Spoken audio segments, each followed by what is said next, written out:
News channel पर जो भी वक्ता ने कहा वो उसकी अपनी राय है, जिसकी पुष्टि नेशन बहुत बड़ी। जी हाँ, ये पार्टी के साथ साथ समाज की बहुत बड़ी जीत थी और जो समाज देख रहा था, ठगा सा महसूस कर रहा था। जैसे ही इनका विड्रॉल का पता लगा तो समाज ठगा सा महसूस कर रहा था। आज झिलमिल के जो हमारे समाज के लोग हैं उन्होंने अपनी बहुत बड़ी जीत दर्ज की है पार्टी के साथ साथ। और आगे की जंग चुनाव में आप लोगों को जिता करके भाई इसको पार्षद बनाना है और वैसे ये बड़ी सबसे बड़ी जंग है। सर एक खड़ो भाई साहब मूवमेंट ना करो, इसको बंद करा दो, बंद करा दो।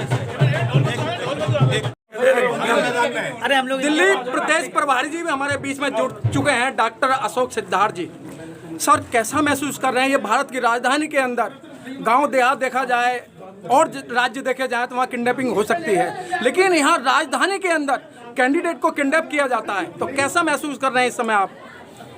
जिस तरह से आम आदमी पार्टी के मुखिया श्री केजरीवाल जी, चीफ मिनिस्टर दिल्ली, बड़ी बड़ी बातें करते हैं, बाबा साहब की फ़ोटो अपने पीछे लगाते हैं, भगत सिंह जी की फ़ोटो लगाते हैं, वही उन्हीं पार्टी के एक स्पीकर जो विधानसभा में स्पीकर हैं, सम्मानित पद पे हैं, वो हमारे प्रत्याशी को ज़बरदस्ती उठवा के बुलवाते हैं, पकड़वा के ले आते हैं अपने घर, थ्रेट करते हैं और थ्रेट करने के बाद उनको विड्रॉल करने के लिए मजबूर करते हैं।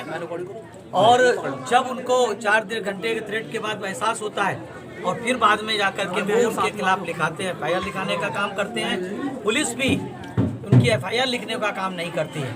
उससे एक बात भी स्पष्ट होती है कि जो पुलिस केंद्र सरकार के अधीन है, भारतीय जनता पार्टी की सरकार के अधीन है, वो सरकार भी उस तरह, वो पुलिस भी निष्क्रियता दिखाई थी। कभी वो विवेक विहार जाते थे थाने में, तो कभी नंदनगरी जाते थे, उस तरह से इधर सुधर सीमा पूरी दौड़ाते घूम रहे थे। उनको हम लोगों ने, खासतौर से हमारे प्रेसिडेंट ने, हमारे अरे हम लोग दिल्ली प्रदेश प्रभारी जी भी हमारे बीच में जुड़ चुके हैं, डॉक्टर अशोक सिद्धार्थ जी।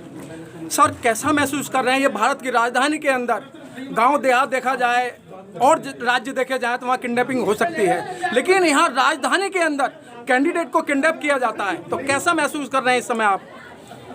जिस तरह से आम आदमी पार्टी के मुखिया श्री केजरीवाल जी, चीफ मिनिस्टर दिल्ली, बड़ी बड़ी बातें करते हैं, बाबा साहब की फ़ोटो अपने पीछे लगाते हैं, भगत सिंह जी की फ़ोटो लगाते हैं, वही उन्हीं पार्टी के एक स्पीकर जो विधानसभा में स्पीकर हैं, सम्मानित पद पे हैं, वो हमारे प्रत्याशी को ज़बरदस्ती उठवा के बुलवाते हैं, पकड़वा के ले आते हैं अपने घर, थ्रेट करते हैं और थ्रेट करने के बाद उनको विड्रॉल करने के लिए मजबूर करते हैं। और जब उनको 4 घंटे के थ्रेट के बाद एहसास होता है और फिर बाद में जाकर के वो उनके खिलाफ लिखाते हैं, FIR लिखाने का काम करते हैं। पुलिस भी उनकी FIR लिखने का काम नहीं करती है। उससे एक बात भी स्पष्ट होती है कि जो पुलिस केंद्र सरकार के अधीन है, भारतीय जनता पार्टी की सरकार के अधीन है, वो सरकार भी उस तरह, वो पुलिस भी निष्क्रियता दिखा रही थी। कभी वो विवेक विहार जाते थे थाने में, तो कभी नंदनगरी जाते थे, उस तरह से इधर सुधर सीमा पूरी दौड़ाते घूम रहे थे। उनको हम लोगों ने, खासतौर से हमारे प्रेसिडेंट ने, हमारे मैं आपको रोकूंगा। केजरीवाल जी ट्वीट करते हैं कि मेरी पार्टी में कोई चंदा नहीं चल रहा, मेरी पार्टी कोई तानाशाही नहीं कर रही है। सर इससे बड़ा तानाशाही का क्या है? क्या इस समय मीडिया, जो मेन स्ट्रीम मीडिया है, उसकी एक भी पलक नहीं झपका है कि भाई इस तरीके से सरेआम किडनैपिंग हो रही है? प्रत्यक्ष को प्रमाण की आवश्यकता क्या है? हमारे साथी ने कल मीडिया पर बताया, मैंने वो कहते हैं कि भ्रष्टाचार नहीं है। भ्रष्टाचार में उनका एक मंत्री जेल के अंदर है। भ्रष्टाचार स्पष्ट रूप से होता है, उनका एक विधायक टिकट के मामले में सबके सामने पूरी पिक्चर सामने है।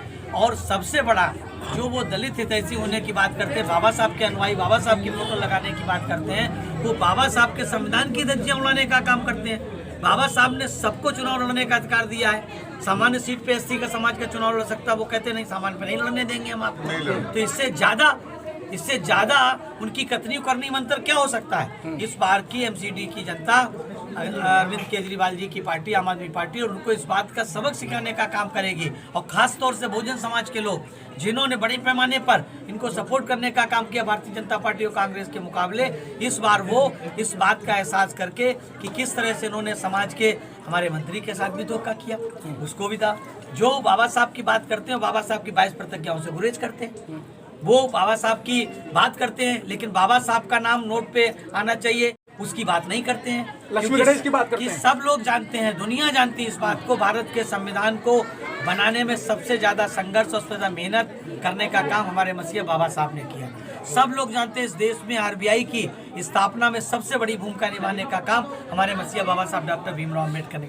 सही मायने में अगर नोट पे किसी के चित्र लगाने का अधिकार किसी को अधिकार बनता है तो वो भारतीय संविधान के निर्माता, the father of Indian constitution Baba Saheb doctor B are Ambedkar है। उसकी जगह वो बाबा साहब की फोटो तो पीछे लगाने की बात करते हैं, लेकिन बाबा साहब की फोटो को नोटों पे लगाने की बात नहीं करते। उसकी जगह वो किस तरह से उसी मनुवादी व्यवस्था को लागू करने की कोशिश करते हैं। प्रभारी जी, जिस तरीके से केजरीवाल जी बार बार इस बात को कह रहे हैं और मैं कह रहा हूं, और जिस तरह ITI से पता लगा है कि एससी समाज का 50,000 करोड़ रुपया उन्होंने गबन किया है। ना बच्चों को स्कॉलरशिप मिल रही है और 7.5 साल हो गए ना इस समय वृद्धा पेंशन है, ना विधवा पेंशन बांधी जा रही है। और ये एससी समाज के लोग आज भी बिजली पानी फ्री करने पर उनका वो बाबा लूट रहे हैं। देखिए, आप लोगों को अच्छी तरीके से पता है कि ये लोग हमारे लोगों को छोटे छोटे लालच दे करके गुमराह करने का काम करते हैं कि बिजली पानी फ्री, भाई हाफ बिजली का बिल, पानी फ्री, इतने लीटर तक पानी फ्री, इस तरह की बातें करके लोगों को गुमराह करने का काम करते हैं। वो उन लोगों को ये छोटे मोटे लालच दे करके उन्हें गुलाम बनाए रखना चाहते हैं। जब चाहिए कि बाबा साहब ने हम लोगों को कलम पकड़ाने का काम, हम लोगों को कलम देने का काम किया, हम लोगों को शिक्षा का अधिकार देने का काम किया, ताकि हम लोग पढ़ लिख करके इस देश के हुक्मरान समाज बने। लेकिन सच्चाई ये है कि ये मनुवादी ताकतें जो आपस में एकजुट है, इंटरनल, चाहे वो भारतीय जनता पार्टी हो, चाहे आम आदमी पार्टी हो, या फिर कांग्रेस पार्टी हो, ये तीनों पार्टियां अगर देखें तो इंटरनल एक दूसरे से मिली हुई पार्टियां हैं। सही मायने में अगर कोई इस देश के बहुजन समाज का भला करने वाली पार्टी है तो बहुजन समाज पार्टी है। बहुजन समाज के लोगों ने बहुत ज़्यादा पहले कांग्रेस को, फिर भारतीय जनता पार्टी को, आम आदमी पार्टी को, सबको आजमा करके देख लिया। हमने विकल्प, कांग्रेस के विकल्प के रूप में जनता पार्टी, भारतीय जनता पार्टी को वोट दिया, संयुक्त मोर्चा का जनता दल को वोट देने का काम किया, और दिल्ली में आम आदमी पार्टी को देने का काम किया। बीजेपी का, कांग्रेस के बाद बीजेपी, बीजेपी के बाद फिर से आम आदमी पार्टी।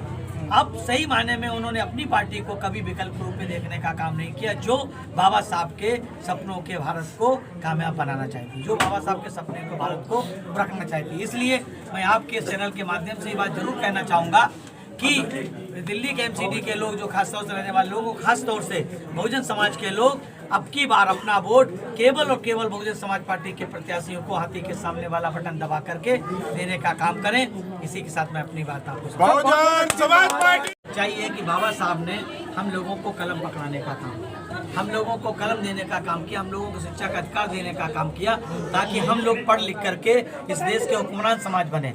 लेकिन सच्चाई ये है कि ये मनुवादी ताकतें जो आपस में एकजुट है, इंटरनल, चाहे वो भारतीय जनता पार्टी हो, चाहे आम आदमी पार्टी हो, या फिर कांग्रेस पार्टी हो, ये तीनों पार्टियां अगर देखें तो इंटरनल एक दूसरे से मिली हुई पार्टियां हैं। सही मायने में अगर कोई इस देश के बहुजन समाज का भला करने वाली पार्टी है तो बहुजन समाज पार्टी है। बहुजन समाज के लोगों ने बहुत ज़्यादा पहले कांग्रेस को, फिर भारतीय जनता पार्टी को, आम आदमी पार्टी को, सबको आजमा करके देख लिया। हमने विकल्प, कांग्रेस के विकल्प के रूप में जनता पार्टी, भारतीय जनता पार्टी को वोट दिया, संयुक्त मोर्चा का जनता दल को वोट देने का काम किया, और दिल्ली में आम आदमी पार्टी को देने का काम किया। बीजेपी का, कांग्रेस के बाद बीजेपी, बीजेपी के बाद फिर से आम आदमी पार्टी। अब सही मायने में उन्होंने अपनी पार्टी को कभी विकल्प रूप में देखने का काम नहीं किया, जो बाबा साहब के सपनों के भारत को कामयाब बनाना चाहती, जो बाबा साहब के सपने को भारत को रखना चाहती। इसलिए मैं आपके चैनल के माध्यम से ये बात जरूर कहना चाहूँगा कि दिल्ली के MCD के लोग, जो खासतौर से रहने वाले लोग, खासतौर से बहुजन समाज के लोग, अब की बार अपना वोट केवल और केवल बहुजन समाज पार्टी के प्रत्याशियों को हाथी के सामने वाला बटन दबा करके देने का काम करें। इसी के साथ मैं अपनी बात आपको